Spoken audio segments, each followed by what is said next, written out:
From Pacifica, this is Democracy Now!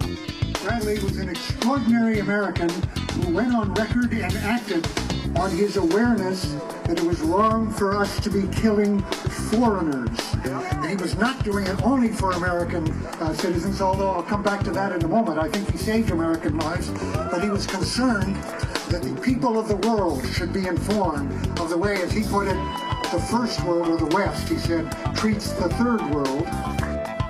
More than 3 years after he was arrested, Army whistleblower Bradley Manning goes on trial today, accused of being behind the biggest leak of classified information in U.S. history. We'll go to the site of the military trial, Fort Meade in Maryland, for the latest with Kevin Gustola, and speak to attorney Chase Mader, author of The Passion of Bradley Manning. And we go to Turkey. I think we feel that intervention in all parts of our lives. This is just the tipping point, I think. That's why. What began a week ago as a small protest against the demolition of trees in an Istanbul park have grown into a nationwide protest against the Turkish government. We'll go to Turkey for the latest. All that and more coming up. Welcome to Democracy Now!, democracynow.org, The War and Peace Report. I'm Amy Goodman. The military trial of accused Army whistleblower Bradley Manning begins today, more than 3 years after he was first detained. Manning's accused of disclosing a trove of U.S. cables and government documents to the whistleblowing website WikiLeaks, in the largest leak of state secrets in U.S. history. On Saturday, hundreds of Manning supporters rallied outside the barracks at Fort Meade, Maryland, where the trial will be held. We'll have more on Bradley Manning after headlines. Hunger-striking prisoners at Guantanamo Bay have written an open letter asking military doctors to stop contributing to what they call abusive conditions. The letter calls out the doctors taking part in force-feeding and pleads for independent medical professionals in their place. Signed by 13 prisoners, the letter says, quote, "Your dual loyalties make trusting you impossible. You'll have to live with what you've done and not done here at Guantanamo for the rest of your life. You can make a difference. You can choose to stop actively contributing to the abusive conditions I'm currently enduring," unquote. More than 100 Guantanamo's 166 prisoners are taking part in the hunger strike. At least 36 are being force-fed through tubes. The death toll from Friday's tornado in central Oklahoma stands at 13, including 4 children. 3 people were killed in neighboring Missouri. The storm triggered massive flooding in areas around Oklahoma City. It came 11 days after an EF5 category twister left 24 people dead in a nearby suburb. Oklahoma Governor Mary Fallin toured the damage on Sunday. We'll recover. We've just seen people spring to action just like they did a couple weeks ago and more, with all the different charities that have come out, neighbors helping neighbors. Everyone's performed, to the very best of their ability, and I am still extremely strong of Oklahoma, extremely proud of Oklahoma and the strength and the resiliency of the character of its people. Oklahoma's death toll also included 3 so-called storm chasers, people who risk their lives to cover storms up close for media and weather agencies. Wildfires have erupted in California and New Mexico as the U.S. faces what could be a record-shattering drought. A wildfire burning north of Los Angeles exploded in size over the weekend, spreading to around 25,000 acres. The powerhouse wildfire in the Angeles National Forest has destroyed at least 6 homes and forced the evacuation of over 2,000 others. New Mexico, meanwhile, seeing its first major fire of the dry season. The Tres Lagunas fire has consumed over 5,000 acres of forest. Over 98% of New Mexico's in severe drought conditions, with 44% in exceptional drought, the maximum level. It's believed to be New Mexico's worst drought in decades. According to the forecasting service Harris-Mann Climatology, the nation's current drought pattern may be the biggest natural disaster of 2012 and 2013. If the drought continues apace, damages could approach $200 billion, even more costly than Superstorm Sandy. The Canadian province of British Columbia has dealt a major blow to the extraction of carbon-intensive crude oil from Alberta's tar sands. In a victory for environmental and Indigenous activists, the BC government has formally rejected the Enbridge Corporation's Northern Gateway pipeline project, which would have carried tar sands oil to Canada's west coast. The proposal had sparked protests for standing to cut through sensitive environmental areas and Indigenous land. Announcing its rejection, British Columbia officials cited a lack of evidence Enbridge could adequately respond to oil spills along the pipeline's route. Canada's federal government could still override British Columbia's decision, but that prospect appears unlikely given local opposition and the chance of a protracted legal dispute. The Northern Gateway has been seen as the main backup option should President Obama reject another tar sands pipeline, the Keystone XL. In a statement, 350.org founder Bill McKibben called on the White House to follow BC's lead, saying, quote, "If Obama rejects the pipeline, then an awful lot of crude is going to stay in the ground where it belongs," he said.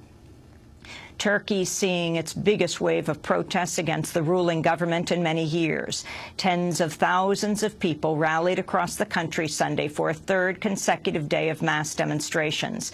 The unrest erupted last week when thousands of people converged at Istanbul's Taksim Square, a public space set for demolition.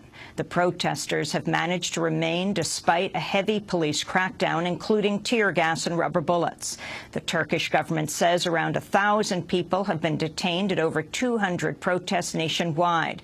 The Turkish Prime Minister, Tayyip Erdogan, has dismissed the uproar as the work of political opponents and extremists vowing to proceed with government's plans to remake Taksim Square. We'll have more on the Turkish protests later in the broadcast. Around 120 people have been killed in a massive fire at an industrial turkey plant in northeast China. The victims were locked inside and hampered by narrow exits to escape. The plant's a major producer of processed chicken. Relatives of the victims say the plant's doors were always kept locked during business hours and workers were forbidden to leave.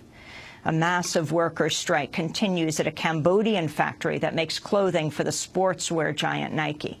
Around 4,000 striking workers entered the factory today and briefly clashed with colleagues who remained on the job. Strikers have been picketing for over a week for a pay increase of $14 a month.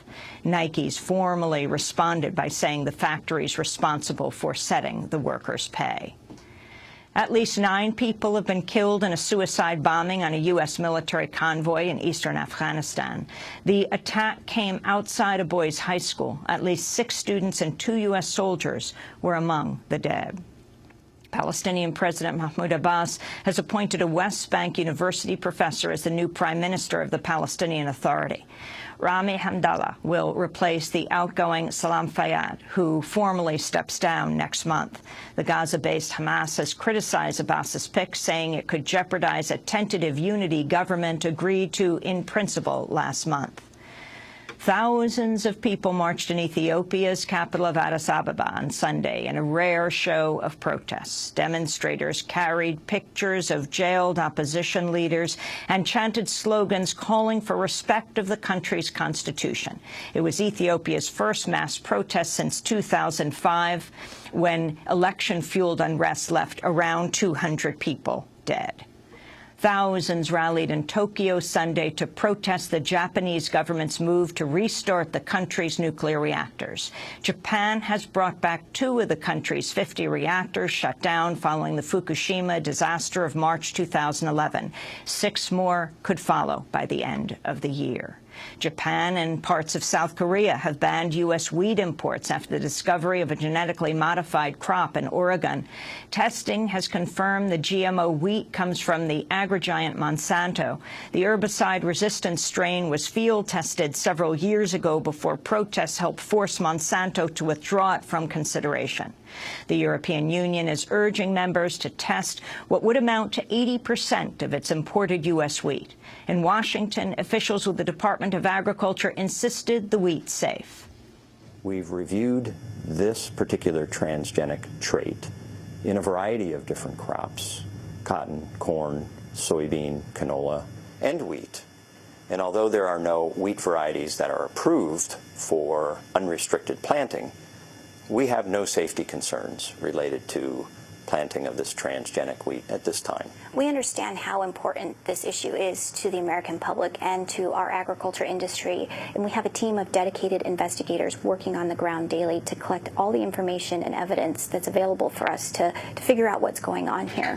In a statement, the Center for Food Safety called on regulators to suspend all field trials of genetically modified crops, saying, quote, "Our farmers and food supply are severely jeopardized by such contamination episodes, yet the biotech industry responsible faces no accountability." A bipartisan congressional delegation is wrapping up a visit to Russia, where they probe the circumstances leading up to the Boston Marathon attacks. The trip was held amid scrutiny of the FBI following news Russia warned U.S. law enforcement about one of the two bombing suspects. Republican Congressmember Dana Rohrabacher of California said the trip unearthed no evidence of an intelligence mishap, only the need for closer U.S.-Russian cooperation. Do we believe that that the Boston Marathon massacre could have been thwarted? Could it have been prevented? And the answer is there's nothing specific that would have been done that we can point to that had it been done differently would have prevented this. But we can say that had we had a much higher level of cooperation all along, so that the whole situation would have been different, I believe that would have been one of the type of things we could have thwarted by a higher level of cooperation between our two countries. A federal judge has ordered the internet giant Google to hand over customer data sought by the FBI. In a ruling disclosed Friday, U.S. District Court Judge Susan Ilston said Google must comply with the so-called national security letters granting the government access to users' private information without court warrants. Judge Ilston's latest ruling appears to contradict her decision earlier this year ordering the government to stop issuing the letters. A group that's challenged the letters in court, the Electronic Freedom Foundation, said, quote, "We're disappointed that the same judge who declared these letters unconstitutional is now requiring compliance with them." Hotel workers in Chicago have ended one of the longest labor strikes in U.S. history. Employees at the Congress Plaza Hotel have been picketing over wage cuts for the past decade. It's believed to be the nation's longest ever strike by hotel workers. In a statement, Unite Here Local 1 says the workers have decided to move on and unconditionally bring the strike to a close. And those are some of the headlines. This is Democracy Now!, democracynow.org, The War and Peace Report. I'm Amy Goodman.